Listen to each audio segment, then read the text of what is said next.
Hi, my name's Melanie Hussell, and the word of the week is wide, often confused with the vowel sound in width. Let's have a look at these two words. Wide, w, I, long vowel, d, wide. Now let's have a look at width. W, I, short vowel, d, th,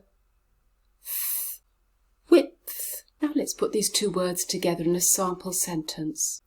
It's 20 centimetres in width, so that's 20 centimetres wide. If you found this video helpful, please like and share it. And if you'd like further help with your pronunciation or communication skills, do visit my site, Speak Up. Have a lovely day.